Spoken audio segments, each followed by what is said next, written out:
Hello మామ, Trump తాత ఏం చేసిండు, మళ్ళీ టెరిఫ్లు పెంచేసిండు. మొన్న 25% అని చెప్పి అనౌన్స్ చేసిండు, ఇప్పుడు 50% అంట. ఎందుకంటే ఇండియా రెస్పాండ్ అయితే లేదు. ఇండియా ఏంది ఆయిల్ కొనొద్దు ఇప్పుడు రష్యా నుంచి.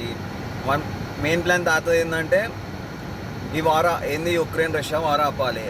మస్తు ట్రై చేస్తుండు, అన్ని విధాలు ట్రై చేసిండు. ఈడ ఛాన్స్ ఇస్తలేదు, రష్యా తగ్గుతలేదు. ఇప్పుడు ఇండియా రష్యా ఫ్రెండ్స్ అని చెప్పి ఇట్లా గేమ్ ఆడుతుండు. ఏంటంటే టెరిఫ్ రేట్ పెంచితే ఇండియా తగ్గుతుంది, కాంప్రమైజ్ అవుతుంది.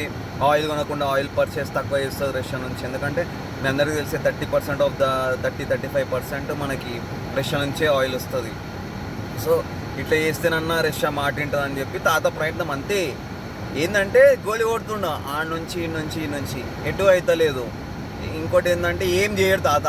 End of the day credit ఏంటంటే అంతా నేనే చేసిన. మొన్న ఆపరేషన్ సింధూర్ గిట చేసింది ఇండియా, మన ఆర్మీ కష్టపడ్డది. లాస్ట్కి ఏంది సీజ్ ఫైర్ అన్నాడు, అది అన్నాడు, నేనే ఆపేసిన చేసిన అన్నాం. లాస్ట్కి ఏమైంది, బుక్.